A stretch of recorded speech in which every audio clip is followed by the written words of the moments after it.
Welcome to the show. Sophisticated Ignorance. Chris and Corey. Let's go. Sit back, vibe, have a drink. We're about to get into it. You know what I'm saying? A whole lot of laughs and a whole lot of ignorance, man. This one for the culture. So tap in, vibe out, grab a seat, you know what I'm saying? Make sure your house nice and clean, burn a candle. We're about to get into it. Yeah. Sophisticated Ignorance.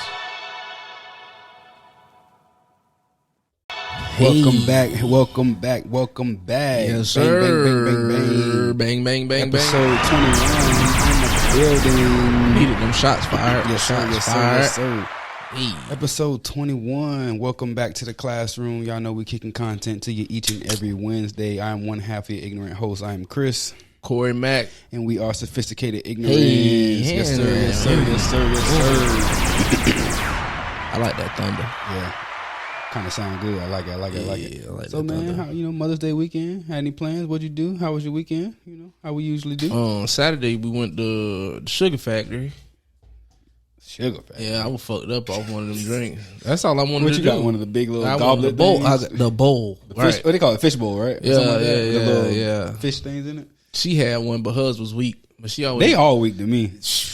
I don't know, but I haven't been there in good 2-3 years. So yeah. Mine was straight. But actual Mother's Day, we slept all day. Yeah. And the crazy thing about it, the kids ain't even come bother us all day.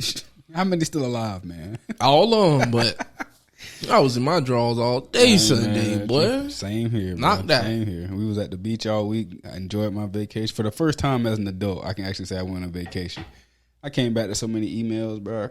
Excuse me. But yeah, man, Mother's Day, we just sat in the house all day. Watch movies and chill. I think I took a walk. We took a walk a little bit, but that's about it, man. It was yes, sir. Chill Mother's Day. Yeah, man. I'm not with the dramatics no more. Nah. You know how I am about these corporate holidays anyway, so I don't celebrate them like that. I spoil my wife all year round. So I asked if she wanted something. She was like, "No, I'm gonna get myself something." The same thing. And then she didn't even order what she wanted off of Amazon. So I'm like, "Dang, you didn't get a gift." So I was like, "We gotta go to Sugar Factory." Yeah, something. Because you leave it up to me. I'm sleeping all day. I won't move. I just want to. I don't think Mother's Day and Father's Day are even comparable. I think it's starting to get like that. It may be, but because dudes starting to wake up and be like, man, we doing all this for y'all. Y'all don't do nothing for us. Mm-hmm. But I digress. But yeah, weekend was relaxing, man. Vacation was relaxing. So everything was, relaxing. Peaches and cream, man. Peaches and cream. Go ahead and talk about this first current event, man. It's your current event. I don't know nothing. You know a little bit. So anyway, I know last week we talked about Logan Paul and Floyd about to fight. Oh yeah. If y'all missed it, man, go YouTube or somewhere and look at the what they call it, the face off, because they fighting in Miami. They did a little face off and Jake Paul. Yeah, Jake. No, it was not Jake Paul. Logan Paul and Floyd did their face off. Fight, but during that, the little brother had some words for Floyd. I got your hat. I got your hat. They was arguing about something, and he snatched Floyd hat. I know why Floyd was mad that he snatched that thing. No, boy, Floyd doctor. That thing up there looking rough. Boy, he got mange Floyd was bald for a minute, yeah. But whatever doctor he got, Floyd got money, so he probably got pubic hair up there. I don't know, but I'm 50 Cent was making fun of his patches up there. All I know is I kind of feel like it was like a little planned. Because listening to Floyd curse in the video, it sounded like he was reading off of it's script. all staged. Like, you know what I'm saying? We were talking about it. I think it's all staged because Logan Paul weighed like 190, 195. Floyd, like a $155? maybe $160, if that. 140. Right. If Logan really, he don't even got to know how to box. If he catch him with a little flim punch, he'll knock Floyd out. That's slam him. That's like a 30, 40 pound difference. Yeah, that's a big difference. But I mean, I seen he had a little black eye from him. I think Floyd bodyguards might have got him. Some of his shirt was ripped. Floyd might have gave him one of the things. Floyd said, "Who the fuck you think you playing with? Who the fuck you think you playing with? I'll kill you. I'll kill you." That boy Logan said, "Yeah, it's personal now." Man. Yeah, okay. You got knocked out by KSI. I don't know. I feel like I said, it's all for the promotion of the fight. Hopefully, it's that big money. Fight. Hopefully, if it's Floyd behind it, it's gonna be 100 mil. Like I said, I want to see him get in the octagon. For that matter, I want any boxer. I want to see any boxer get in the octagon. And shout out to Clarissa Shields, the GWOAT. Who was that? Greatest woman of all time. Okay. You don't know who Clarissa? Come on, the greatest female boxer of all time. I'm talking about she done surpassed Layla Ali. She even called Layla Ali out, but we know Layla Ali responded and said she ain't coming out unless it's about that bag because she got a family. Of course. You know what I'm saying? But Google Clarissa Shields and then watch her knockouts and fight. Bruh, 3 different divisions. Got the belt in 3 different weight classes. 3 different divisions. Speaking about that, I want to undefeated. What's his name? Jake Logan. Either one. I want to see them fight a real boxer for real. That's like, what I was saying. I want to see Jake Paul fight like a Devin Haney, Gervonta Davis. I want to see him fight a Earl boxer Spence that's Jr. still boxing. Floyd ain't fighting this. To me, this don't one of the count. twins. Come on, man. You out here fighting ducks. Terrence Crawford again. Get that boy the business. They'll get killed doing that. Which is why you shouldn't play with it. But who am I? I don't know nothing about that. It was funny to watch though. That's all it is. It's entertainment. At the end it's of the day. entertaining. I feel like Floyd at this point should be in WWE. But it's entertaining at the same time. He should be in WWE. Yeah, because he could sell a ticket. Yeah, he might pull a LeAngelo Ball though. Not LeAngelo, but he might pull a LaMelo Ball. Remember when they was on WWE? Oh yeah, he was like, "Dad, get that nigga." Come on, bro. You on national TV. Them boys don't you can tell them boys ain't nothing. It's nothing to them boys. Get that nigga, Dad. They ain't gonna turn around and apologize. My bad. Hey, it happened. Come on now. You don't apologize for dropping the N-bomb. That's what you do on the regular. Hey, they got a pass. He was still going to the NBA regardless. It ain't gonna make a difference. He was still going. All right, off of Floyd and Jake. This is something that is really cool to me, only because this dude shouldn't be this big and that fast. Without Remorse review? That's what we're talking about? Nah, I'm talking about DK, man. Oh, jumping that far. My fault. Yeah, man. If y'all don't know, DK Metcalf was trying to ran 100 meters. Yeah, he's a wide receiver for the Seattle Seahawks, and he, took his talents to the track. Wanted to test his speed. If I'm not mistaken, his quote was, "I wanted to test my speed against top athletes. Top athletes. I ain't come out here to disrespect nobody. Blah blah blah." Mm-hmm. But this man's 6'4". It wasn't no fake race either. Yeah. It wasn't no fake race. It wasn't no practice. 235 pounds. A real Olympic meet. Ran a 10.37 in 100 meters. Though he ran that, he was ninth. He came in ninth out of 10 people. Bro, that's amazing for somebody that big. And to be able to do all the stuff that he does on the football field. Even though he came in ninth, the man still ran a 10.3. Bro, they were saying he might get a 10.7. If he came in ninth and his 10.37 was the slowest of 10 people. And in track, half a second is fast. Right. So like the person who won, I think, ran half a second faster than him. He probably ran like a 10.1 or a 10 flat. It's crazy though. But like people don't realize, like I've been around track for like high school, things like that. I think when we was growing up, like the fastest person out here, I think was, rest in peace, OJ Murdoch, if I'm not mistaken. Yeah, Murdoch was the fastest. But and then Rainey ran track, and you forgetting about Lindsey Lamar, you forgetting about no, Terrence Mitchell. I was going down the list. I was trying to get my bearings. Buddy from Gaither, Terry's Locke went to Chamberlain. I know Locke. Yeah. He was on our track team. That boy was moving. I think he went to Florida State. I'm not mistaken. He went to Florida State. Then he transferred to Texas or Tennessee. Yeah, but them boys was up there moving though. But yeah. So, but the thing that's amazing about this, and my bad for dropping that. I don't give a damn. This man never ran track in high school. I was looking into some of the, deeper into it. He never ran track. Just was always fast. And he ran like a 4.33 at his combine. Yeah. And then after he walked down Buda Baker last year, everybody was like, "Oh, he could get on track." So personally, I think it was just a cool thing to see. Yeah, and he probably trying to get faster. Yeah. Even though his speed that's ridiculous. Top speed for somebody that big. For somebody, he's big. It's muscular. Yeah, it's not just for somebody to be that swole and moving like that, right? And even I was listening to I think Shannon and Skip today was talking about it on First Take this morning. He don't have no technique at all. He just runs. If he was really training, he could probably run faster than that. He just ran, bro. That's why I said I want to see him and Tyreek Hill race, or I want to see Tyreek Hill on the track. I think Tyreek Hill did run track. Tyreek Hill ran track. He actually he's I would rather see Tyreek him do Hill it. Can qualify for the Olympics. I want to see. He could definitely qualify for the Olympics. Easy. I want to see him and Jalen Waddle race. Easy. Waddle probably can. Waddle can qualify. They say Waddle ran a 4.27. That ain't bad. That ain't bad. I'm saying he'll probably run faster in the 100 when it's world class sprinters next to you and it's really something on the line. Just okay. If DK Metcalf 6'4", Usain Bolt was 6'6", 205. He's 30 pounds heavier than Usain Bolt and still moving like that. Not saying that he's the same speed as Bolt, but And That's Usain fast, longer. bro. Yeah, he got way more stride. Way more. That's the only time I really cared about track, boy. Was watching him run. It was like watching Barry Bonds back. Break your record, and then go and break your record. Yeah, I'm gonna This retire. man used to come out the block slipping, catch up to people, and turn around looking at him. While Usain Bolt could have been Tom Brady if he would of track and field. Yeah. If he would, kept running, yeah. nobody would have beat him. Asafa Powell came close. Justin Gatlin beat him once. Johan Blake came close. Yeah, but they all from the same. Bro, Right. imagine training with them. Johan Blake, Asafa Powell, and Usain Bolt. Bro, you not beating them. They 4x1 team I was trained nuts. you. They 4x1 team was nuts. Yeah, That's when I remember that. that's when everybody from America was like, "Man, look, Y'all boys better start switch taking the flag steroids or up. something. We finna go over here. What they doing?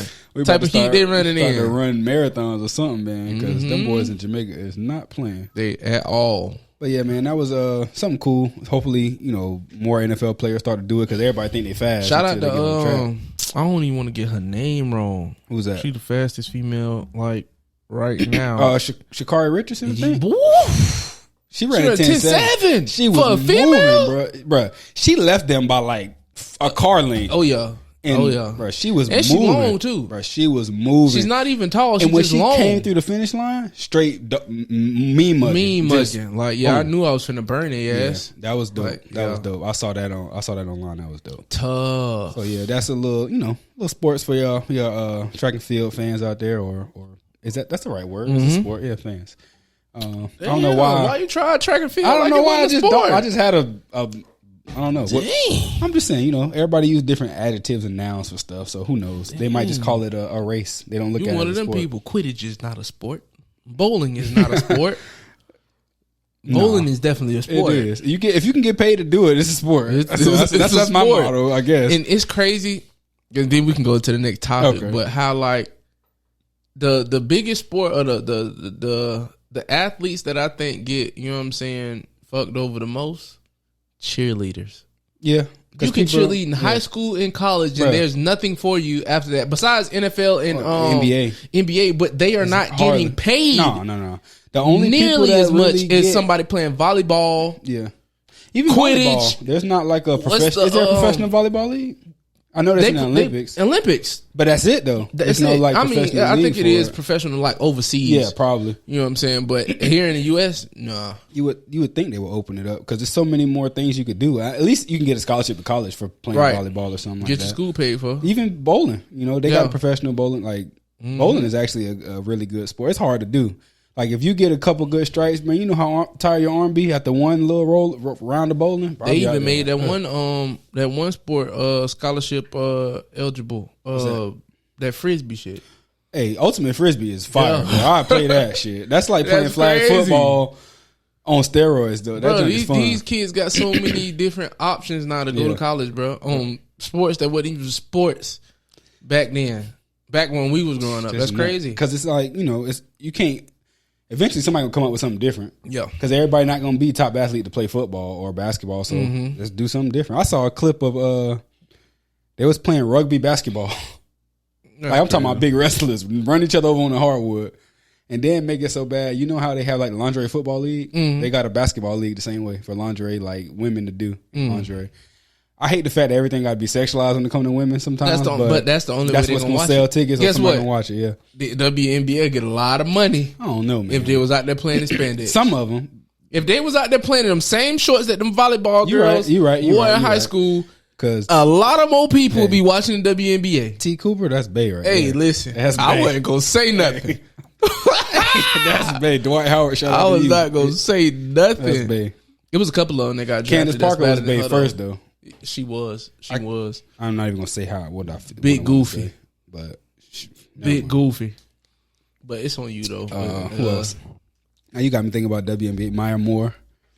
Maya Moore, she was just on I Am Athlete with Justin Jefferson.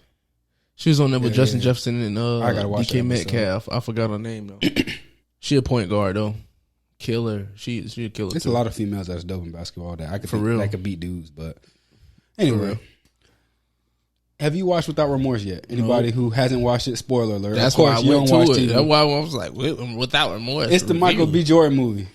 Oh. Him and Lauren London. It's kind of like He kind of like Chris Brown and me, so I don't really what watch you his mean? movies. You don't like him?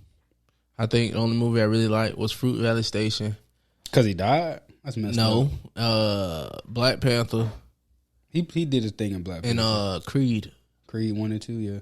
I mean, okay. So if nobody watched this, it's on Amazon Prime. It's basically, if you my age, in the 30s or up, you remember Steven Seagal, Hard to Kill. Basically, somebody came in his house, tried to shoot him up because he knew something or did something he wasn't supposed to know, and they ended up killing his wife and his unborn child. And he went on a rampage trying to figure out who killed him. But honestly, from 1 to 10, I get a movie about a 5.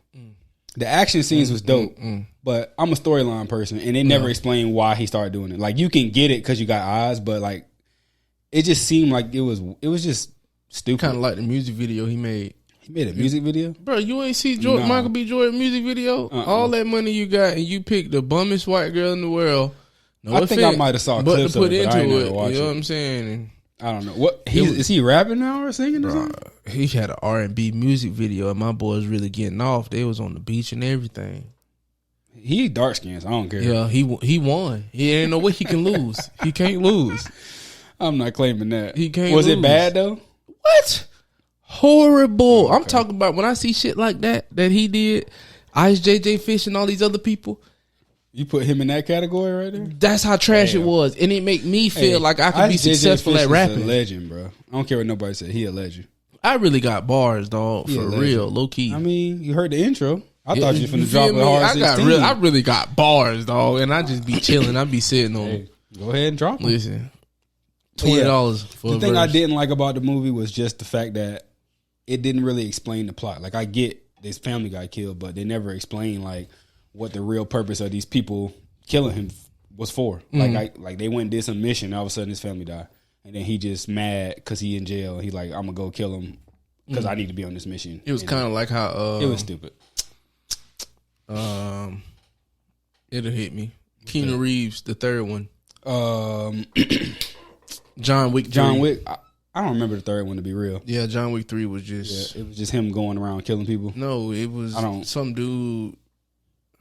Was it the guy who saved his life, wanted to kill him now or something like that? Nah, the dudes came to his house, wanted to steal his car or something. That was the first one, right? That was I forgot what the they third wanted was. the dog, or they wanted his car. They stole his car and then killed his dog. So John Wick had a better plot, but same kind of concept. Some real killing in that bitch, too. Yeah. All I know is ain't nobody messing with Jason Bourne when it comes to that detective or spy killing. Mm-hmm. He killed somebody with a book, bro. With a book. How you kill somebody with a book? Trained. Anyway, we can go on for days. Anybody who watched Game of Thrones, I finally finished it. Mm-hmm. And I finally understand the memes. R.I.P. my boy Ned Stark. Yes, R.I.P. Ned Stark. Shit. R.I.P. the whole Stark family, bitch. I'm telling you. All I know is I understand why everybody was so mad about season 8, bro. They could have really ended it at 6 seasons if they was going to do that. Like 7 was like, but 8 was like, we built 8. We built, and for clarification purposes, I read an article that basically was like the director got the Star Wars gig and was like, I'm out, fuck this, I'm just got to end it. But for it to be 7 books, they should have at least did 10 seasons. Because I told you when we were talking about this earlier, I think I'm going to order the book series and read it just so I can get some closure. Because I feel like I've been left hanging. You got cheated. Bro, we spent 7 seasons telling me why Daenerys was supposed to be on the throne. And then y'all kill her because she killed everybody to be on the throne. Right. Like, what was... She just did what was done to her people. Bro, not even that. Like, I get it. She went through the city and, murked them all. So they was like, oh, she going to turn into the Mad King 2.0. But if you think about it, seriously, it was no different. She blew up the whole church with everybody in it for no reason. And she was pushing the girl to do that. She wouldn't back that. Come on now. Bro, I understand you got pride. The black girl got killed for no reason. What you thought she was going to do? That was her best friend. I'm talking about you pushing it. This girl got a whole 2 dragons. 2 of her dragons got killed. The Night King killing don't even get me started on that. When Arya killed the Night King, if anybody ain't finished this, sorry, I'm about to spoil everything. But when she killed the Night King, I'm like, y'all ain't gonna explain to me where he came from. Besides the little tree people who stabbed the dude in the heart, and he turned cold. Then he was getting getting soldiers was the dude's sons. He was just every time he had a son, he had to give it to Night keep King. Them alive. But the point I'm making is, what was the origin of them and why were they formed? She was like, oh, we were getting hunted. We had to win the war. Against who? Like, people was trying to kill y'all, I get it, but why? Jon Snow was like, you have to help us fight the Night King. Why make something, and then we'll fight after this? Why make something that you can't control? That's problem number one. Two, give me a better origin story about why they even here. Like, what's the point? If you would have killed everybody, then what? Because everybody, you know what I'm saying, the North, South, everybody was bumping. Then you got the witch and stuff. Everybody was bumping, and then you got the Night King coming by to flank everybody. Even talk. He just at all. He just looked. That's it.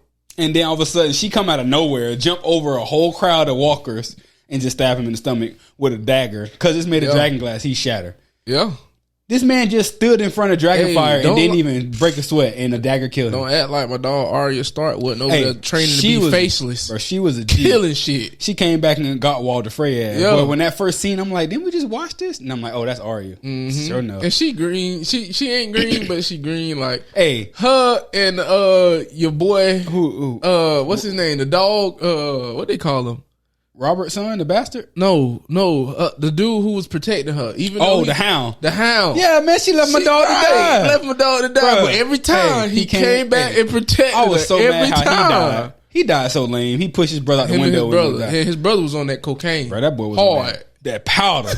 He stabbed him in the eye. That nigga said, he's like, can you just fucking die? The hound was my dog, though. Yeah. But how they killed Baelish, I had said it the episode before, I was like, they're gonna have to kill him. I'm like, bro, Sansa really this stupid? She really think she flipped on him. Mm-hmm. But I was mad at that whole season, bro. If they would have they should have just gave it to somebody else to do. Yeah. I didn't know what episode they had the Starbucks cup in. I was trying to look for that. It threw me. I'm talking about the very first, the second or third episode so lame. when he did. But when they killed Ned Stark, I'm like, bro. That's the best and worst thing about the show, though. How everybody can. So where's this going? Like, he the only person that knew about the letter that he was supposed to be king, besides Cersei. And then, like, what's finna go on? Then when Jon find out who he really is, he tell her, and all of a sudden her whole mentality switch. Oh, they gonna want you to be king, not me. Mm-hmm. I don't want it. I'm finna off you. I don't want it. That's all he had to say. Right. I don't want it. But she's still like, I'm gonna have to kill you. But that's how they were supposed to make her change into the Mad King, so like they could have a reason to kill her. The fact that the dragon picked her up and flew off and burnt the throne is like, so the dragon know that all this is happening because of this. Mm-hmm. And now he just gonna fly away with her dead body. Right. That's his dog, but he can't. And then the last episode, they didn't even talk the last 20 minutes of the show. No. Everybody was just walking somewhere. You know, his brother was on that crazy shit. Hey, Bran talking about, I don't want to be king. I can't be a lord. I'm a third eye raven. And then he talking about, why do you think I'm here? Nigga, you just said you didn't want to be king. What you came for? Bro, I told you, Tyrion Lannister though. No, Tyrion. The only reason why he survived is because he was the best political thinker in the whole show. The smartest motherfucker there. Another thing that made me mad, they burnt Varys alive just to be like, yeah, he was right. My bad. Like, yeah. So season 8 was definitely a letdown, bro. It was crazy. Like the fact that they went from 10 episodes every season and then they like casually threw 7 and 6 in there. I'm like, bro, this finna be some ass. Because I'm like, into season 6, how they gonna throw the White Walkers and Daenerys taking over and being ruler into 2 seasons? Cersei been ruling for the whole episode, every season. Yeah. And you telling me she finna take over for 1 episode and then die? Like, come on now. It was very disappointing. It was very disappointing. Still top 3. It's a top 3 show. Still top 3 TV series. Yeah, I'm not gonna lie. It was definitely. I'm glad I waited to watch it though, because I couldn't imagine watching it in real time and having to wait like a whole year for the next season to come out. Because it was that good, bro. It was definitely that good. When they showed the baby in the flashback of Jon Snow being and then the shit went off, I would have been like, "What the fuck just happened?" Yeah. So I'm glad I was able to stream it, but. Now I don't know what else to watch. Like I don't know what else to watch. Like Grey's Anatomy. I got it. I think I'm gonna jump on Snowfall. We on that, bro. I was just on that. I'm on like episode 3, but I'm gonna go back. Yeah, I'm gonna go back. I think I'm gonna jump on Snowfall because I never watched The Wire either. I ain't watched The Wire, but it's on HBO Max. So I think I might watch that or Snowfall. But yeah, man, I was so hooked on the show, it made me look at the damn book to buy. All 7. That's how good it was, though. That's how good it was. Yeah, I didn't know George R.R. Martin wrote the books. I didn't know that. I don't know who wrote the books, but he did a damn good job. He wrote a whole bunch of other fantasy stuff. I can't remember off the top of my head, but I know it's a lot of stuff. He's very well known author. But anyway, I like the show. I wish they would have ended it better. So that's that. Go ahead and jump into this topic, man. Go ahead, lead the way. I heard you got some stuff to get off your chest, man. I don't have anything to get off my chest, but I don't know what you're talking about. What are you talking about? So I got to introduce this topic. Yeah, man. You know. Do we got a name for it? We don't need a name. We don't need a name for it. We'll name it later. We can figure it out. I don't know what we're going to name it, but for right now, the name of this topic, you know what I'm saying, is going to be, you know what I'm saying, I don't know, like. Don't think about a name. I don't know. We just going to go into it, man. Heart. But yeah. So basically, this topic is about that fake love. You know what I'm saying? Envy or something like stuff like that. So like, my question to you is like, when putting people on go wrong, you ever had like somebody? You ever present something to somebody? You know what I'm saying? And then they be like, "Oh yeah, I want to do this, that, and the third." Boom, boom, boom. They'll never hit you back. You mean like from a business aspect or from any type of aspect? Yeah. I can say like. I've discussed doing stuff with, you know, whether it be relatives, friends, anybody. Mm-hmm. And then, like, the conversation go good, but then there's no follow through. How people think that if you don't put them on, you know what I'm saying, that you're selfish. And when you say put on, like, you mean, like, give help to do something or opportunity, whatever. You know what I'm saying? It's kind of like you give somebody... giving them a break. You help somebody get a job interview, they don't show up. That kind of thing. Yeah. Got you. And that's not obviously what we're talking about, but that's the clearest example I think I can think of to put a perspective in people's heads. But it goes with it, though. So, yeah. Okay. Definitely. So, yeah. I can definitely say that. Even with, want to do like a podcast. I'm sure I mentioned it to plenty of people before, but, you know, it's only... Hey, sometimes it's just not in the cards for people to do, but... I definitely can say that I've had that conversation or that issue happen. I think maybe it's even happened to me. Like I've heard somebody say something about doing something, and I kind of was like, "Yeah, I'll think about it, blah blah." And then they start doing it. I'm like, "Damn, I should have jumped on that." Yeah, shit, fucking Bitcoin. Yeah, everybody was like, "Hey, buy Bitcoin," but nah, man, that junk dumb. It ain't gonna do nothing. It ain't gonna do nothing. And look. Sitting here eating cake, looking stupid. I'm telling you, bro. And it'd be crazy because you know what I'm saying. You try to put people on, but people like we was talking about a couple episodes. They want that fast shit, microwave, like they microwave don't mentality. Do the work to get there. You know what I'm saying? It's just crazy to me how like family and friends will feel that you are better than them, even though you never gave that vibe and you just being yourself. You know what I'm saying? I'm just being me. Like, give me an example of that. What you mean? Like. I'm just being me. So talking about like Thanksgiving or something. When I was like younger, bro, like between like 17 to like 25, you know what I'm saying? Me and my wife was always on shoes. Yeah. And motherfuckers be like, "Oh damn, y'all shoes nice. How much your shoes is?" Like $189.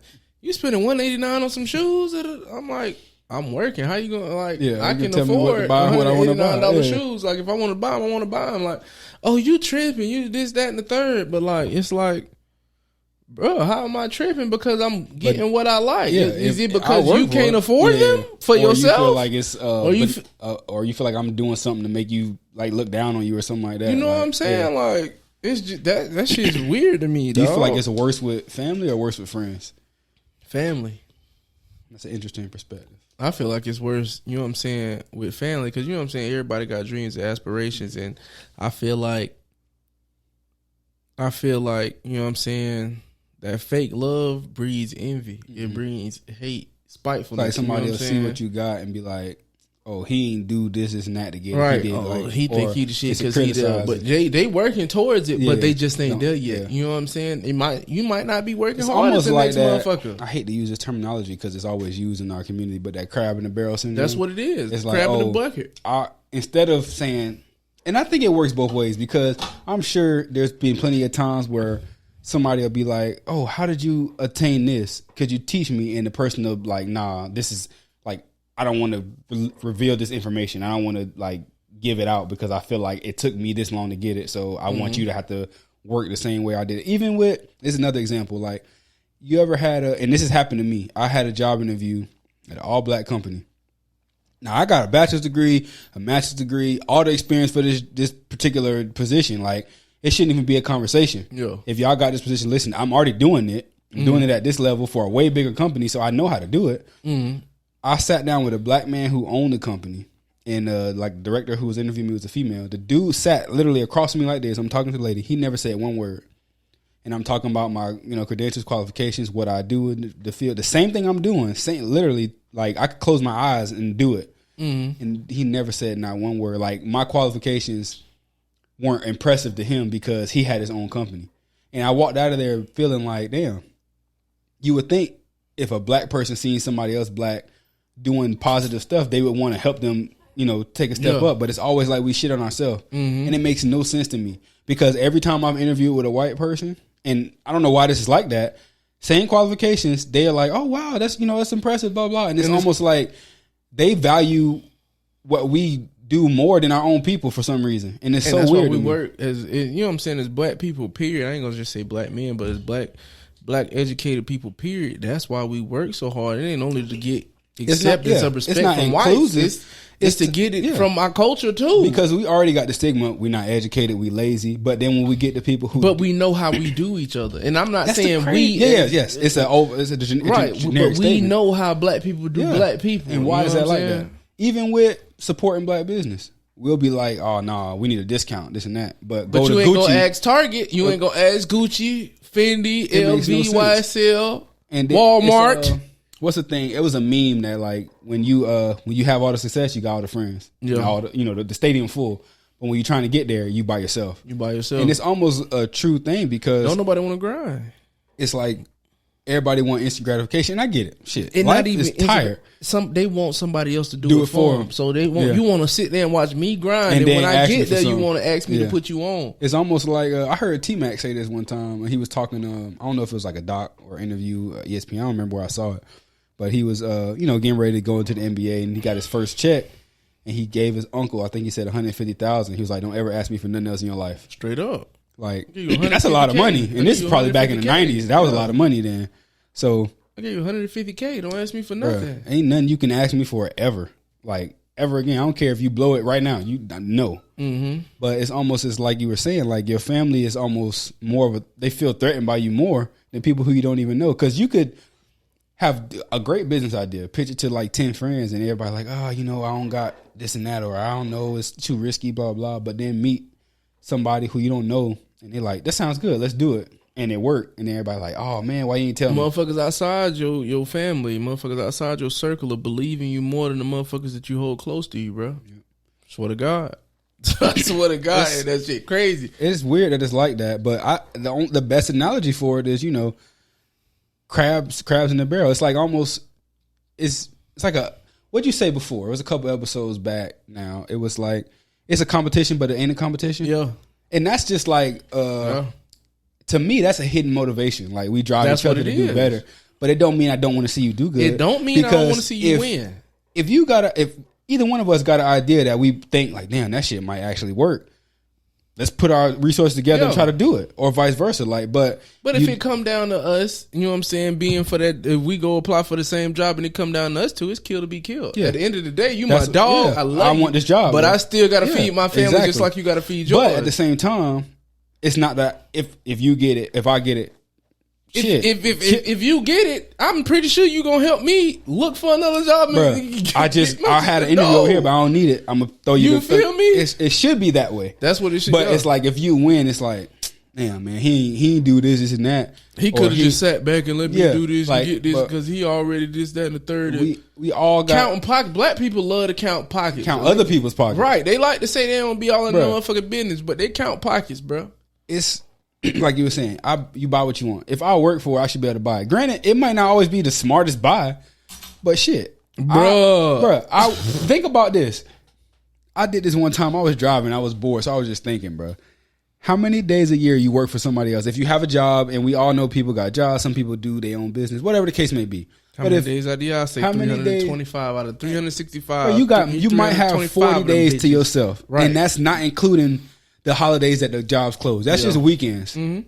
So like, if I want something, it might not be the wisest thing to do at the time, but shit, want it. I work, I bust my ass for it. Why can't I buy what I want? Punch somebody else's clock. And if I do buy it, I know how to go to work to pay it back or get it back. You know, it's like, back. But you do have people who are very conservative, which is they right to be. You know, like you can do that, and that comes from life experiences. Like, for instance, if you grow up and you don't have like a a financially savvy parent or parents, and they're just blowing money. It might be a trickle down. Like we talked about the generational curses last episode, and how that financial instability might be on you.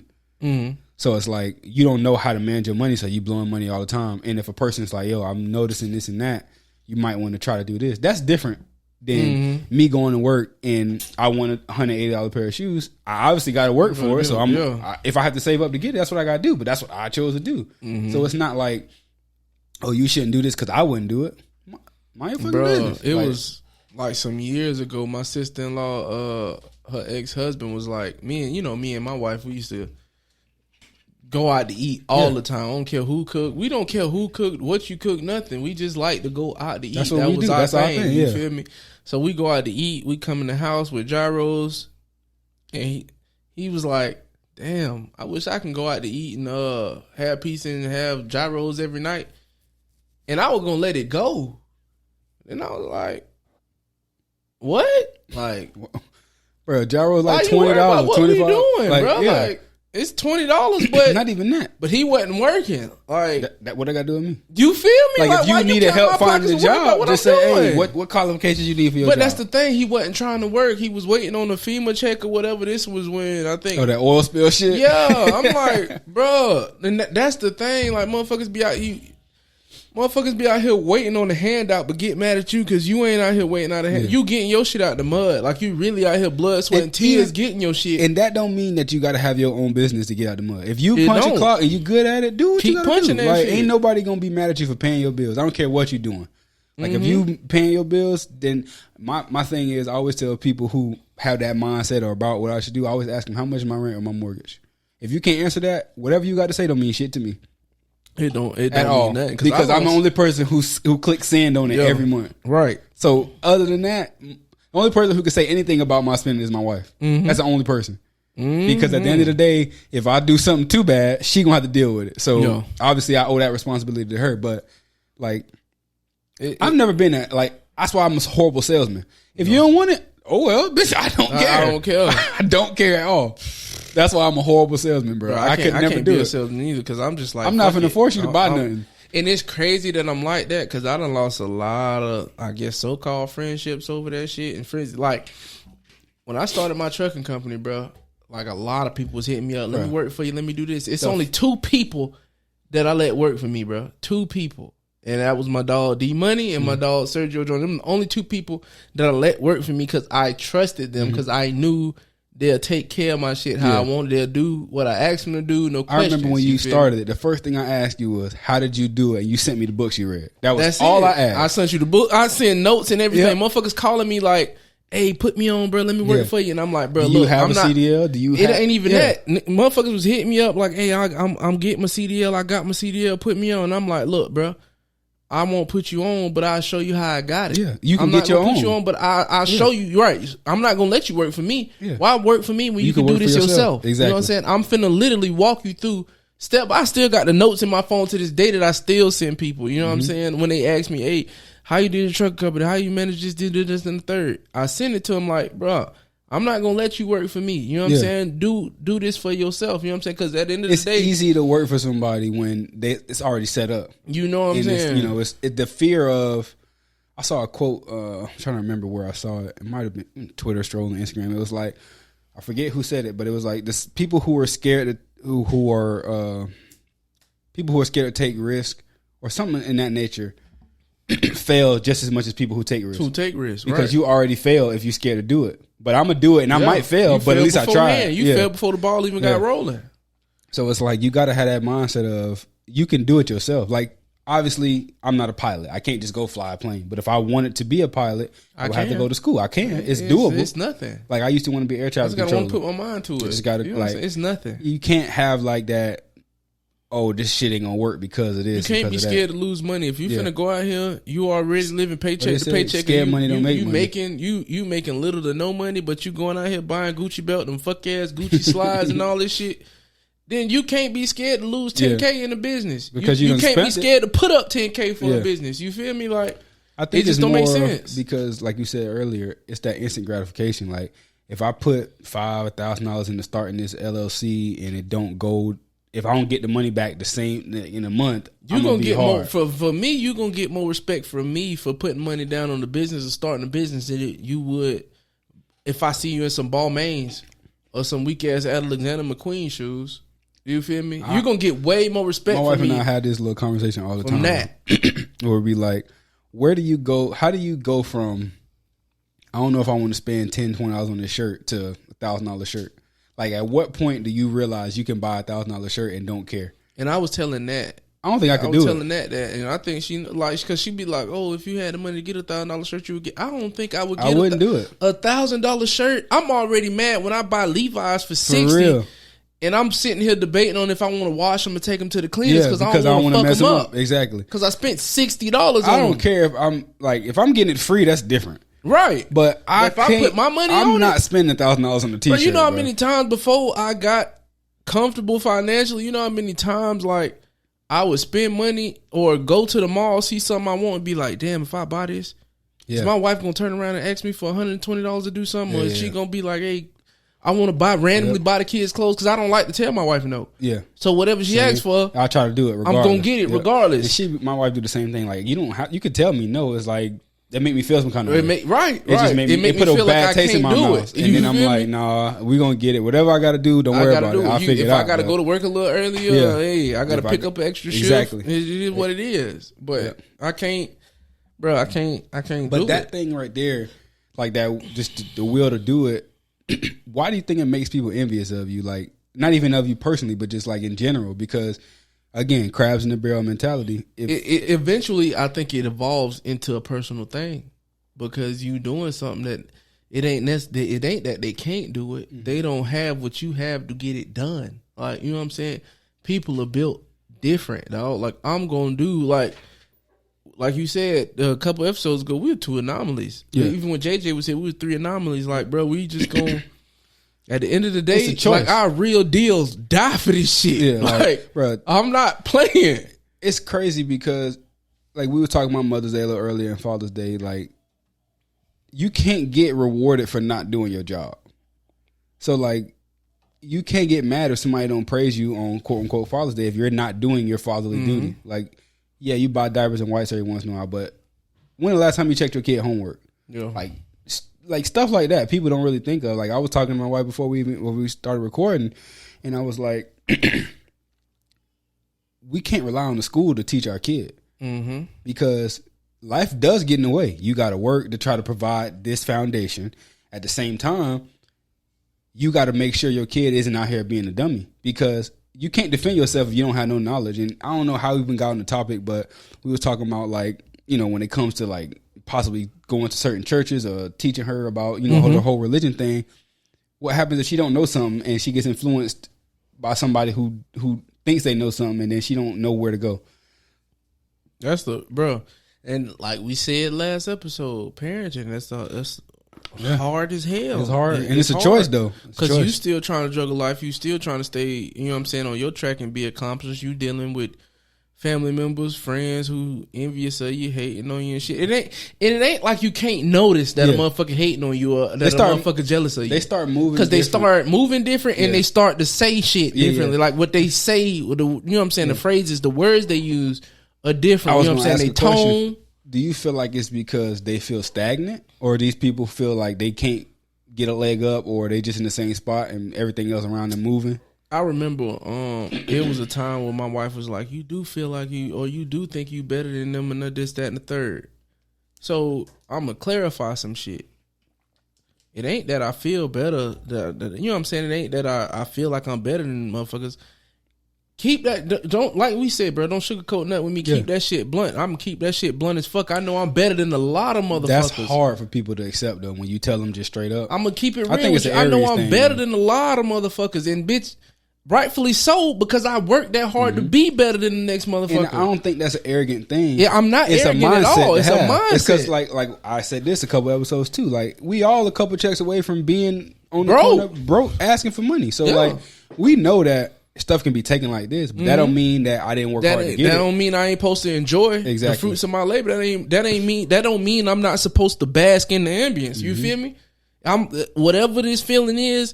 when it overwhelm me, bitch, I need to indulge in it. You know what I'm saying? Like I had those moments sometimes where like, you know, you got a goal set or you want to do something. It's like, all right, I've been doing so good. It's almost like when you exercise for a month straight, you got a cheat day.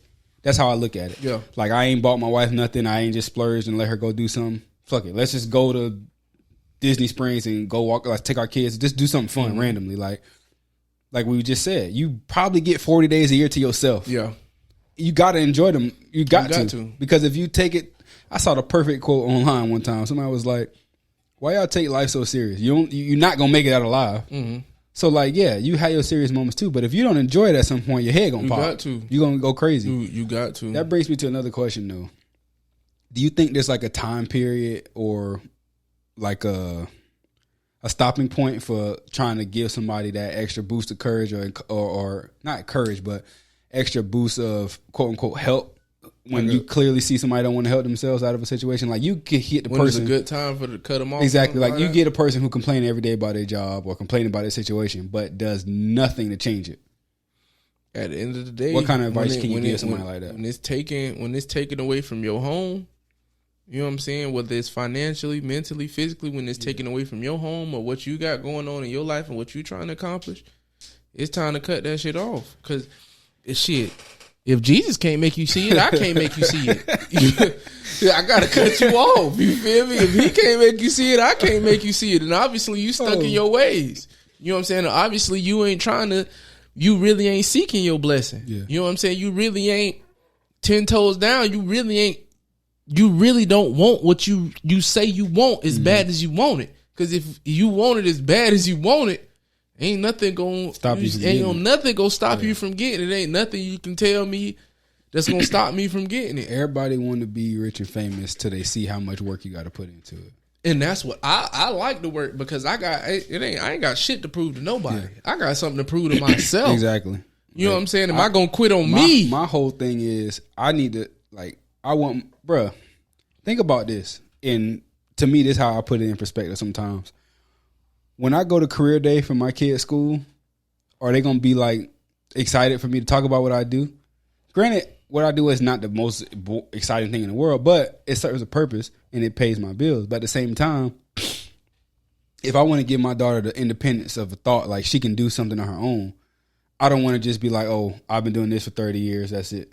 Like, I do this, and this. You can do a plethora of things. You can work for somebody and still have your own business. There's nothing wrong with double dipping the chip. Ain't nothing wrong with that. There's nothing wrong with double dipping that bad boy. But like I always think about career day, or is my daughter gonna have a bunch of friends where all their parents are educated and I'm not? Like that's what fueled me to go harder. But bro, like that's what fueled me to go harder. I'm not getting a doctoral degree anytime soon. But let my kid have a friend that they parent a doctor. If my little sister get one, I'm gonna go get one. But that's what I told my sister. She was like, "Oh, I'm gonna catch you." So when you get your bachelor's, I already have my master's. So whatever. When you decide to get your master's, then I go get that PhD just to show you ain't fucking with me. I am the standard. Yeah, because I'm first generation. Yeah, exactly. I'm first generation. Exactly. Like I want my daughter to look up. Bitch, I'm the standard. I want her to beat me. Yeah. And I'm gonna always be the standard. Yeah. I'm competitive like that towards my wife, you my can go kids, to school anybody. Forever. You feel me? So like, if my daughter get her PhD, I'm be right there. Me being that competitive, guess what I'm doing? I'm fueling you. Yeah. I'm driving you. Mm-hmm. That you don't even see the bigger picture. You know what else is interesting about this topic though? You don't realize how many people might look up to you until they tell you. And I know it though. You ain't even know that till I told you. That was my point. I'm like, what? You ain't even know. I was literally like, for what? Bitch, y'all niggas out here, you, Rakeem, Desmond, goddamn Darian, Reese, all y'all out here getting straight A's and shit. I'm out here just tripping. I'm like, if these niggas can do it, I fuck with these niggas every day. It's crazy that you really don't know who look at you and see an example when you just you just doing you. Yeah, you just doing you. You're not trying to impress nobody. You just tunnel vision. Like that was my whole thing, bro. I hated school. I hate the system of it. Bro. I hate the formality of it. I hate everything about it. So I'm like, if I gotta do it, I'm just gonna do it right the first time so I can be done with it. I think I did summer school one time. And I was in middle school, and I was like, bro, this is not it. Bro, I did summer school year round at Cookman. 3 years straight. I got up out that bitch in 3 years. I'm talking about like grade school. Like college is different, but college I had to do anything. Bro, a lot of people don't know though, bro. 4 flat. I had a lot of people, bro. I passed the 6th grade, bro. I'm coming from Robles Elementary. Ain't do not a fuck thing. Get the young middle school. I ain't did not a fuck thing. Ain't take no test or nothing. Passed with all D's. Get to the 7th grade, pull the same stunt. Failed that bitch. I failed the 7th grade the first time. Second time, went to the office with my mom and it was like, hey, if he can get all B's the first semester, we'll upgrade him to the you know what I'm saying, to the 8th grade. All F's. Fuck y'all. Gave him all F's. Bitch, I did the 7th grade 3 times, bro. Damn. I passed it the 3rd time. 8th grade, I went to alternative school, James K through 8. Then I went to Armwood. I went in to Armwood. I got upgraded. Coach Cal did some shit. You know what I'm saying? He scammed, got us there. Upgrade you. Classic. I was only there for 3 years. I was only at Armwood for 3 years. My senior year, I was doing 9th grade classes online. And then I got to Cookman. And I finished that shit in 3 years. But, bro, like, I always knew I was smart. I just ain't give a fuck. Because I ain't have nothing to prove to nobody. With that, like, do you feel like people who... I got to tell a story after I ask this question, but do you feel like people who are from same neck of the woods you from growing up that might still be in that predicament look at you funny? Like you think you better than them? Bro, hell yeah. It got to a point where like I'll come back especially I think it started after college or when I was actually when I got serious about school, like junior year of college or my senior year, senior year, motherfuckers was like, I'll come back. Yeah, every time I came back from Daytona, every time I came back from Cookman back to Tampa and I went to the hood, I went straight to 43rd every time to see my dogs. But I dumb down my vocabulary. I turn off my white voice. You feel me? Because I ain't want nobody to feel like I was better than them or this nigga done went up there and got smart and now he using big words and all this that. And it don't get me wrong, I got some niggas in, you know what I'm saying? I got some niggas over there that can comprehend what I'm saying, but I got some niggas who can't. You know what I'm saying? And I know that they'll feel some type of way. And you know what I'm saying? I don't want that because at the end of the day, we can fight. You feel me? But I'm not finna fight you about that dumb shit. You feel me? Some people take it too personal or whatnot. You know what I'm saying? For me, I used to have to dumb down, cut my slang on and get back and cut it off. You know my switch flipped after my freshman year, Christmas break. Because I didn't want to go to school. If it wasn't for my mom, my aunt literally doing the paperwork to get me to go to school, I wouldn't have went. I was trying to go to HCC and like do the police academy or fire academy, something quick. I didn't want to go to school because I never liked school. I just did it because it was easy. I didn't like it. I like sports. I thought I was missing something. So after freshman year, I signed out of my dorm. I was like, man, I don't want to be here. I'm going back home. I'm going to try to go to a little local school. I didn't want to. And I happened to go to a football game, like high school football Friday night. And I literally saw everybody that was still in my senior class there doing the same shit. And I'm like, I'm not missing nothing. I'm not missing not one thing. Every time I came back, I was like, that bitch was the same. And I was like, dog, go do something different. And for whatever reason, the switch just flipped. Yep. And I had a 1.7 my freshman first semester. Every semester after that, I was on Presidents of Dean's list because I was like, bro, this is easy. School is easy. I was on academic probation for like 2 semesters. I had to do the remedial math, and I'm like, bro, math is easy. Hot. And I was like, man, just do it and get it over with. Because if you sit here and play, you're not gonna graduate. You're gonna be stuck. Then you gotta explain to your mom what you're going on. Like she done did all this to get you at the school, and you just gonna fuck it up. And the crazy shit, I was more scared to explain why the hell I was doing wrong to Miss Flint than I was my mama, dog. That's crazy. Because Miss Flint, Miss Flint, she best friends with my auntie. I didn't know that. My dad's sister. Oh wow. So my dad's sister was the one looking out for me while I was at cooking. Yeah. She was actually the one taking care of me while I was out there. She got the bad news. She gonna be on your head. Yeah, she was on my head, boy. And I'm just like, man, Miss Flint used to. That's why I used to sit in the front all the time. Miss Flint, come sit in the front. Answer this question, Mr. McWilliams. Man, come on. But that's what... I sat in the front in Flint class because I didn't want her to call on me. But she was calling me anyway. She put me in CJA. She put me in all these organizations. She developed me, That's what my aunt told me about college. She was like, you don't know the relationships you'll make with teachers, professors that might help you down the way. Like Dr. Oli. Rest in peace, Dr. Oli. That was my dog. When I tell you, I'm talking about, I'll be in this man's office 8 o'clock in the morning just talking to him, chilling with him. Like, I took this man's car to get washed. I done been at his house. Yeah. I'm talking about at his son's wedding. Like we was really close. Like he was the coolest professor teacher ever. And unfortunately things went left towards the end of his tenure there. But he was like the grandpa at the school that just looked out for everybody. Like he was a very knowledgeable man. He was. He was just a real cool person, down to earth, man. Like, for him to have so much knowledge and to willingly give it back to people who wanted it. Not everybody messed with him because they thought he was weird or whatnot. But if you really just sat down and talked to him, man, Dr. Uli was the coolest person in the world. And college was actually probably one of the greatest experiences of my life. Definitely. It probably actually showed me that I can cut motherfuckers off, because I cut a lot of motherfuckers off. Bro, at like Cookman a lot of people to get what I needed. A lot of people I went to school with in high school, I mean, I don't even talk to at all. Like, we might be friends on social media, but like, and I guess it's the old adage, people in your life for seasons. Like, I literally still talk to 5 people that I went to high school with. Like, we still close to this day. We chop it up and all that stuff. But I see people that I'm talking about when I was in middle school. Mm-hmm. We would hang out the whole summer playing Madden. I'm talking about football every day. Silver Springs, running the streets.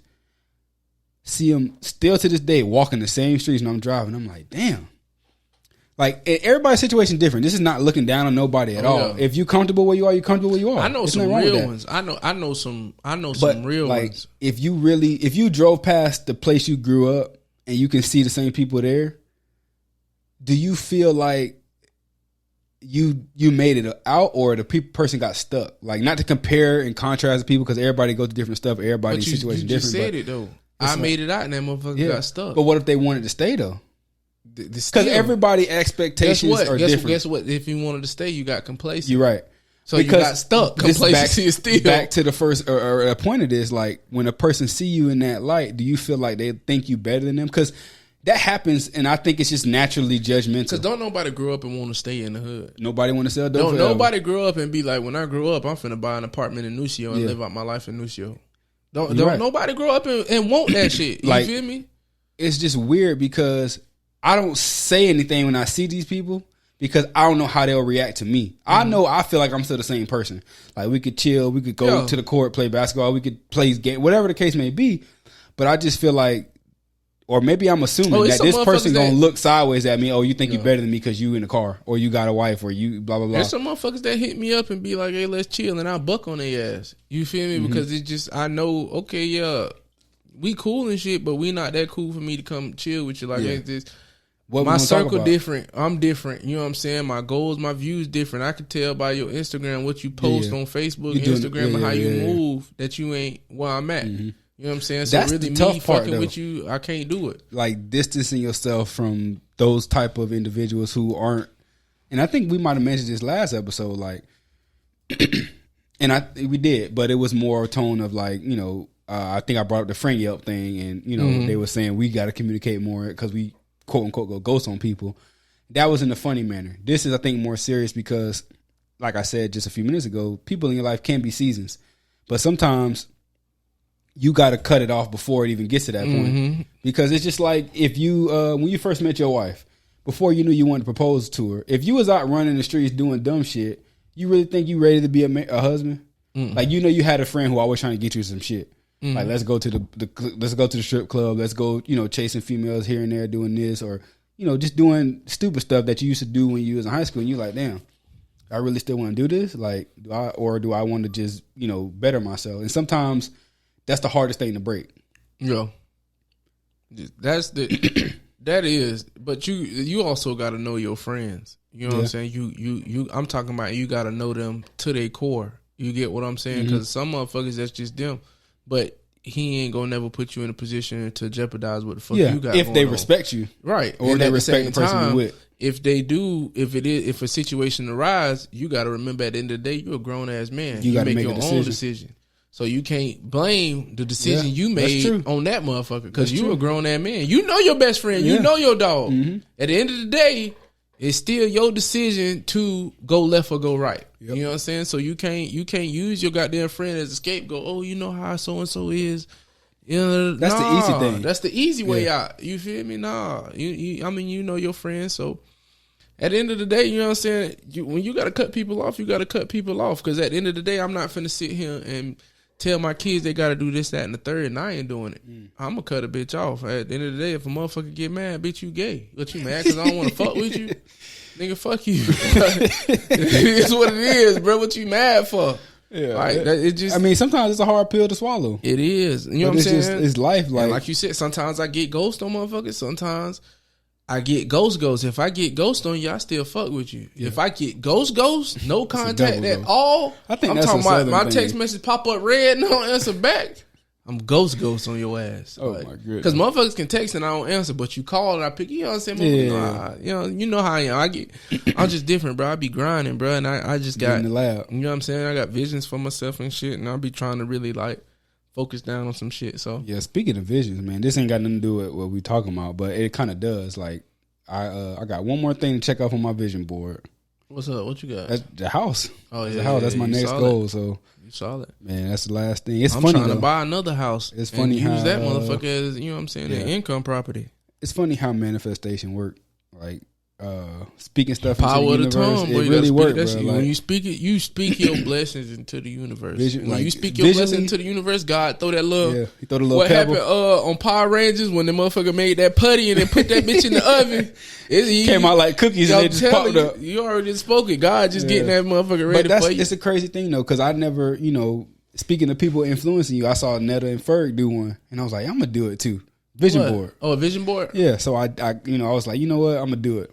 And it's funny because I did it just a while ago, and everything on there I literally got. I'm talking about I didn't have no vision. Like even the car I got, I put it was the same color, same type of car, different model, obviously, but I didn't think about it when I bought the car that it was on my vision board. I happened to see it one morning. I was like, oh snap, I got everything on here. This is the only thing I'm missing. So it's like I'm my own worst enemy in that, but at the same time, I still got a timeline. I got a goal for it. Shit be surreal. Shit, when you see your accomplishments, you know what I'm saying, checked off on the board, shit be surreal because it's like, it's almost like he was bred to do it. It's crazy because I be telling my wife, bro, I get deja vu. I be seeing shit like I already, you know what I'm saying, my master degree minds. Like I already see me walk across the stage and everything. So when I get it, I'm probably, you know what I'm saying, I'm gonna enjoy the moment, but I'm not. I when I got my bachelor's, when I walked across that stage at I was ready to go to work, even overwhelmed. I was just like, I'm ready. I tell you no lie, bro. As soon as I walked across that stage, I went to the back, got my damn degree, boom, I hit the road. They had y'all's there? They had ours in the back. Bro, they mailed our shit. And like you know they gave us that empty later. ass thing. You know what I'm saying? If you ain't clear, you know what I'm saying, financially, you ain't getting your shit. I cleared my shit, boom, got my shit. I hit the road back to Tampa. Natalie called me, hey, where you at? We at Golden Corral. I said, I'm on the road back to Tampa. She was like, oh, well, we out to eat. You know what I'm saying? Meet me at so-and-so house when I get back to Tampa. Boom. I hit the road. Like, I already knew the degree was mine. I wasn't overwhelmed with no joy in them. I knew it was mine. Bitch, I put the work in for it. I already knew it was mine. It's in a sense, it's kind of like draft day. Like I didn't work this hard. I know they're gonna call my name. Yeah. Now I got to start over and prove that I was worthy of being my name called. You know, I was just sitting there waiting for them to hit the M's. Yep. That's all I was. I was waiting for them to hit the M's. Hit it. Boom. Got my shit out of here. I just knew it was mine. So I know the same with this master's degree. And bro, I'm just gonna keep working, bro. Even if I don't do nothing with my master's degree, the goal is to be the standard because I am the standard, and to show my kids like, bro, this is the standard. This is what you gotta get. It ain't nothing less. Shaq had a funny quote. He was doing an interview. I think it was with Wallow and Gilliam, I'm not mistaken. He was like, he told his kids, you got to get 4 degrees before you can touch this cheese. Like, you know, obviously he got a bundle of money. That's like their inheritance, but setting that standard, like you could be great at basketball. I don't care about that because the basketball is gonna get you so far. Yeah. But if you can't get a PhD, blah blah blah, whatever I got, you're not getting none of this inheritance. Football players can't articulate. They can't. It's almost like the Army. They can't transition back into the real world because they don't know how to function, how the world function. They don't have any type of education. You know what I'm saying? And you know what I'm saying? The military period is fucked up because a lot of these soldiers transition out and they ain't got nowhere to go. They ain't got no job. To me, for that them or is nothing. Nuts. And it's crazy because you take their service, you use their service for, you know what I'm saying, 2, 5, 10, 12 years and you ain't got nothing set up for them. So, I mean, it is what it is, but at the end of the day, dog, you are the master of your fate. Yeah. So you got to do what you got to do. You know what I'm saying? I like that. You are the master of your fate. I'm telling you, man, you better cut these toxic ass motherfuckers off, whether that bitch your mama, sister, friend. Bro, I'm being dead ass serious, bro. Anybody that ain't for you, believing in your goal as much as you, bro. I don't give a fuck if that bitch your grandma. Cut that bitch off. Oh, hey, sometimes you gotta do because at the end of the day, I think, you know what I'm saying, us as adults and, you know what I'm saying, from our generation, our era, I'm 32. Yeah. But I feel like we still see ourselves when we talking to our parents or, you know what I'm saying, our elders and stuff, we still see ourselves as children. But we are not. We are adults. So you're going to talk to me and respect me as one, just like I'm going to give you that same respect. So at the end of the day, when I make a decision to cut your ass off, I'm going to stand on that shit because I'm an adult and I can make that decision for myself. And I know how to articulate why. You get what? Because I got to take care of me. And even if you have, like, speaking of toxic relationships, like if you have an issue with a relative or a person who want to be around your kids, like, you can't act a certain way around my kids. I'm not going to allow it. Yeah. And if you can't respect that, then it is what it is. It is what it is. Like, I don't care, like you said, who you are. You could be anybody. You be anybody. But if I feel like what you're doing, your behavior is threatening my kids' environment, I'm telling you, boy, because if your kids come to my house and they get acting a fool, and I know I don't let my kids do this acting fool in here. If you don't want me to hit your child, you don't want your child to get a whooping, don't bring their ass over here to turtle you dry, because I'm tearing ass up. And I don't hit regular. It's like, right in the back of the neck. Pow! Yeah. Ain't none of that. But I was thinking about that the other day, and this kind of off topic, but like, sleepovers is not a customary thing in this generation or this age, because, you know, you can't trust everybody to watch your kids. But what happens if you have your kid's friend come over, for whatever the case, it could be a couple hours, but their parents don't discipline their kids the same way? Like, do you have to give the parent a spark notes of how you discipline? Like, I ain't gonna that's get no a customary thing, right? But like, you might gotta sign this waiver. Hey, or you man, gonna look, get this disclaimer. I whoop over here. I'll raise my voice, and I may sometimes whoop my daughter because she don't listen. So if your kids don't follow rules, bro, don't bring them over here, because they gonna come back home scared. They gonna think I'm the meanest person in the world because I'm not gonna tolerate all that foolishness. Tolerating that foolishness. Like, my daughter is a crybaby, so every time she not listening and I just raise my voice, she just gave me the little puppy dog eyes, and I'm like, nope, not looking at you because you're not finna get me. And then she run up to me and hug my leg, and I'm like, I would be crying. But see, I'm yelling. I don't mind explaining stuff to her. So like, I might yell and tell her to stop, and then I explain to her why. She still don't get it. You got a daughter though, so. But yeah, you're right. You got 3 boys. I got 3 boys. So you got to be a little different. I expect them to understand off the rip. I ain't explaining nothing, boy. You better get it on the fly. But it's different. It's definitely different with girls because they way more emotional. So anything you do, they gonna cry. So it's like, I have to be. It's definitely taught me to have a lot more patience, because I always say I think little boys are way more emotional than little girls. I don't have to experience it. You want to know why I think that little boys are more emotional than little girls? Because you got to teach boys how to control their emotions. You're right. But you should teach girls the same thing. You're not teaching a girl how to control their emotions. Because you thinking about if a male can't control his emotion, physically he could be more violent than a girl. I got you. You're training your son to control himself, control his emotions, where you just letting your daughter free flow. Yeah. My wife does a really good job at like calming her down when she gets all amped up. Because I just cut it out. Yes, bro. Damn, that's crazy. So look how we teach our sons to control their emotions, you know what I'm saying? And then you let your daughter free flow. Think about that shit as they grow up and get into relationships. Yeah. Why the dude don't show emotion? Because he was trained to control himself, where as a female is gonna say what she gotta say, when she gotta say it, what's on her mind, she gonna say it. Yeah. Whereas me, not me, that's in general, but a dude in general, it might be something wrong, but I'm not going to say it because I was trained to bottle my emotions up and just push through that shit. So it might be something bothering me, but I'm just going to let it slide, even though I know we just veered off topic. But, a little bit, you know what I'm saying? I'm going to let it slide because I know it ain't going to end up in a W for me. Yeah. Because if I get here, I got to deal with all the consequences. I'm going to blow up and then I'm still get an L. Because I got to fix it after I blow up. Right. So it's no point. No point. You feel me? That's a good way to put that. You feel me? My passion gets no comfort. It's crazy because I was raised by a woman. So I feel like I've always seen my mom, or females in general, like, be emotional. And I'm okay with being emotional. I don't have an issue with it. Like, I feel like I have a good reign on my emotions. And I always tell my wife, like, it takes a lot for me to get mad.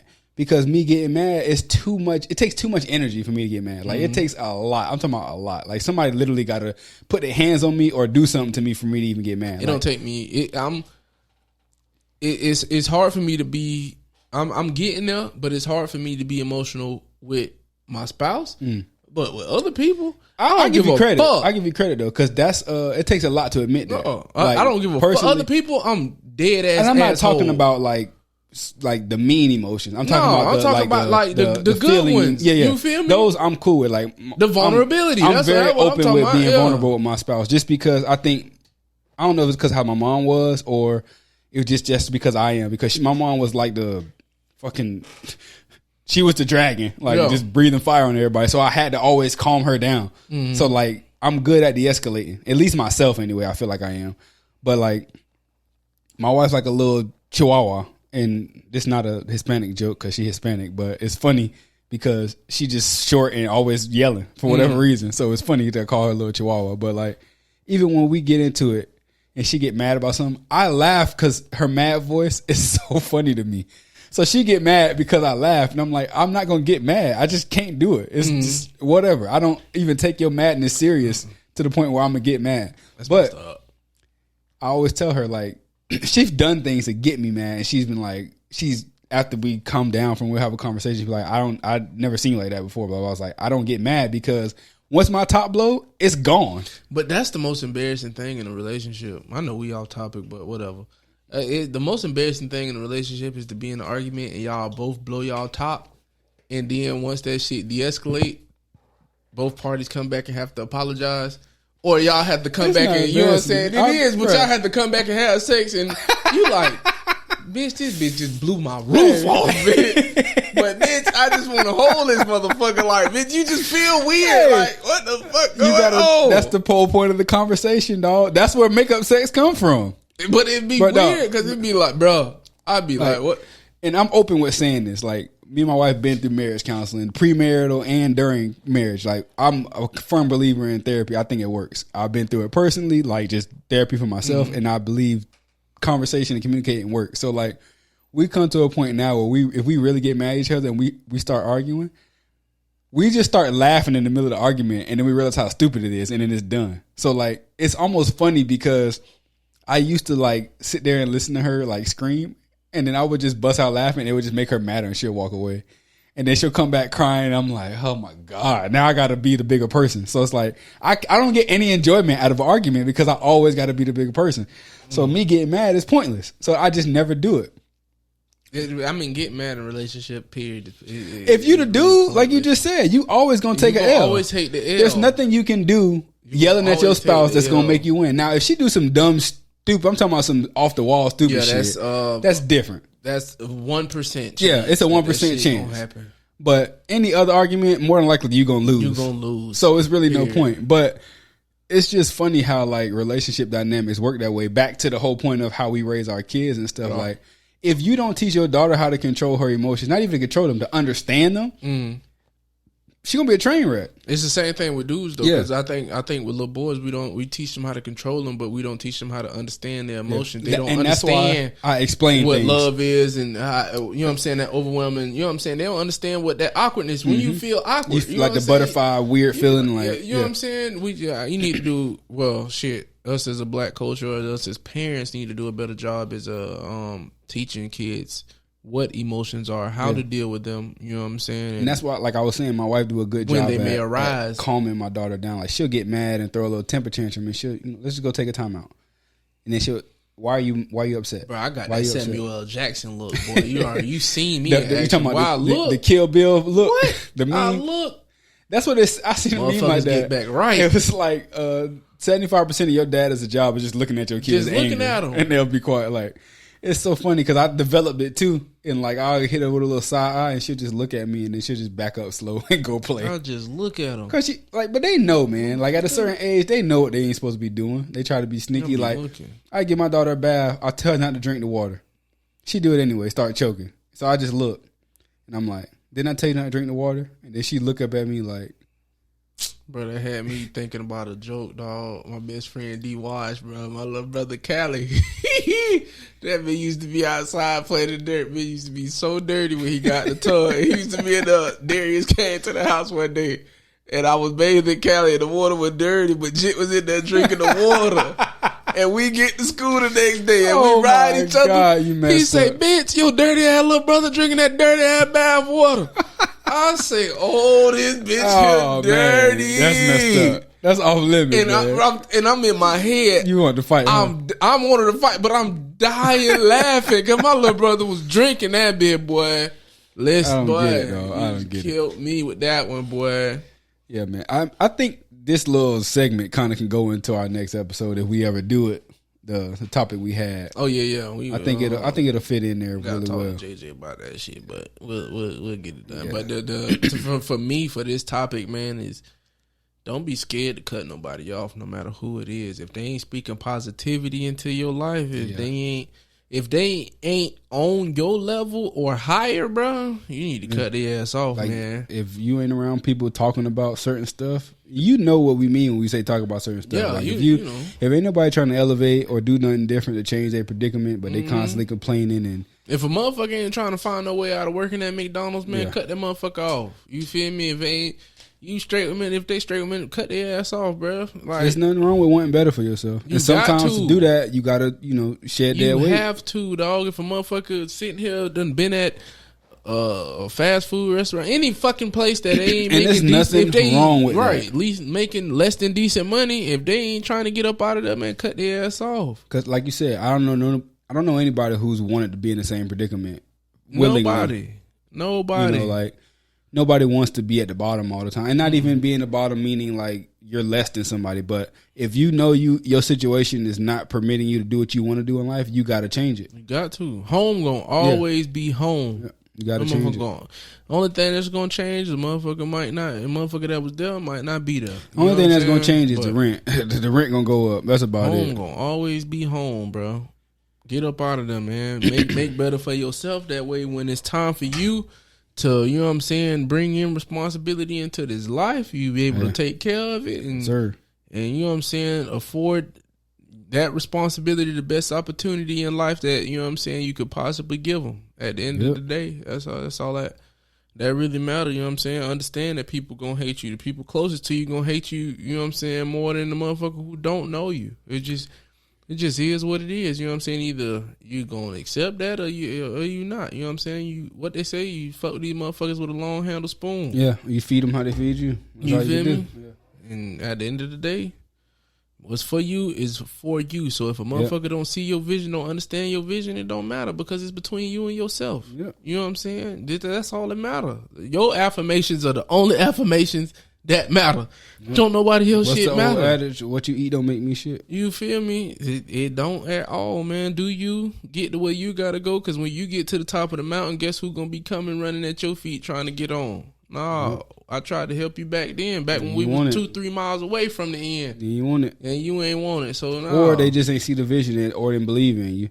And that's fucking life. With you just because they believe you, but they don't want to take the risk themselves. So they gonna let you put the work in just to see what happens. You feel me? Just to see if it's gonna unfold right, or be sitting there, wait, bruh. Motherfuckers out here dirty, boy. I remember. I ain't even gonna say her name. It's one of my dogs. I ain't never fucked with her, nothing like that. It was one of my dogs. We grew up together, but I had came back from Cookman. And I went over there to chill with one of my homeboys. And she was like, dang, you still in college? I was like, yeah, I'm about to graduate. She was like, dang, I thought you was finna be back here like everybody else. Done flunked out and came back or some shit. And so your expectation for me was just failure. Right. Fuck me up. I'm talking about fuck me up. And I started looking at motherfuckers. I looked at her differently, but I started looking at a lot of motherfuckers differently. If motherfuckers wasn't congratulating me on not even still being in college, just the process being in general. out the hood, you feel me? Like just the process in general, bro. I start cutting motherfuckers off. But motherfuckers really be fucking with you, but praying on your downfall because they waiting on the opportunity to be like, I knew you was going, you know what I'm saying, end up like me or be back here. You feel me? Or I knew that wasn't going to work out, man. You should have did this and that. Everybody got advice after the fact. Just know if I end up back here, I got 10 times more than what I had when I was originally here. Yeah, and I'm here for a purpose. That's how I got to be, man. Well, believe in yourself and stick to your guns. I'm telling you, I'm done with my rant. Say it with your chest. Rant. You feel me? Yeah, man. So, man, wrapping up, man. You got any shout outs for this episode? Shout out my boy True Mellow, DeMarco Man, Power Moves Entertainment, ENT. You know what I'm saying? You got shirts. All right, my boy do a lot. My boy was actually one of the. That's why I say I know some real ones. He was one of the first people to actually, you know what I'm saying, put my mind on doing this entrepreneur shit. You know what I'm saying? Years ago, and started my own trucking company and shit like that. You know what I'm saying? So shout out to him and what he got going on, his movement. He got clothing. He got his own trucking company. He got his rap thing going on. True Mellow 813 TRUMELLO 813 on Instagram. You know what I'm saying? Follow my boy. Like, support. All the inclusive. All the inclusive, man. And I don't even gotta hit y'all across the head because y'all, if y'all ain't did it by now, you probably ain't gonna never do it. And we really don't give a fuck. But MacVisionPhotography.com, you know what I'm saying? Fuck with us or don't fuck with us, it don't matter. That's how it be, man. We getting to the top regardless. That's how it gotta be. But you know, like always, I want to give a special shout out to all the mothers out there. It's Mother's Day weekend. Sir. Without y'all, we wouldn't be here, ladies. Happy belated Mother's Day. If you didn't have anybody to tell it to you, there you go. Happy belated. I actually agree with Kodak. We should tell all women Happy Mother's Day, even if they don't got kids yet. Ooh. That's actually something that I can agree with him on. That was pretty dope. That's a crazy one. Personally, I want to give a shout out again to my niece, Ariana. She's doing her thing with her little hair company. I shouldn't say little, as in it's not big, but it's gonna be big. She does custom wigs and things like that. She got a pretty nice shop on Instagram. Her Instagram page is ALORA hairco.llc. She do custom wigs and makeup and all that stuff. She out of St. Louis, so if y'all get a chance, go check out that Instagram and, you know, support a young sister trying to do her own thing. She's the oldest of my brother's 4 kids, so, you know, she that's my little niece right there. She grown and doing her own thing, so shout out to you, Ari. Hopefully all is well. And other than that, man, I got one more. You know one more? Go ahead. You know what I'm saying? Our host ain't been here for about 3-4 weeks now. Yeah. But he been dealing with some stuff. But definitely. I really want y'all to pray for my boy JJ because he lost his mom. What was that? Last week? Sometime last week he lost his mom. And my you know what I'm saying? If anybody out there lost a parent, you know what I'm saying? Especially your mama. You know what I'm saying? You know how tough that could be. So, if, you know what I'm saying? I'm just asking y'all to send y'all prayers out to my boy. And, you know all what I'm the saying? prayer warriors out there. Yeah, really, really keep my boy in your thoughts because I lost my father. I'm still, you know what I'm saying, thankful enough to have my mama, but that one hit me hard. So I can only imagine what it feel like to lose your mom. So keep him in your prayers, man. And yes, sir. I hope my boy, you know what I'm saying, find peace then, you know what I'm saying, her home going. Yeah, that's all you can ask for in that situation, man. For real, man. So other than that, man, y'all know. Subscribe, Twitter, Facebook, follow Instagram, us, YouTube, Twitter, Facebook, SophisticatedIgnorance.com. Yes, sir. We appreciate everybody who support us and listen to us each and every week. Y'all know where we are every Wednesday, 7 a.m. on YouTube and all streaming platforms. With that being said, we'll catch y'all next time. I am Chris. Hey, young goat, bye. Yes, sir. We are Sophisticated Ignorance. Peace.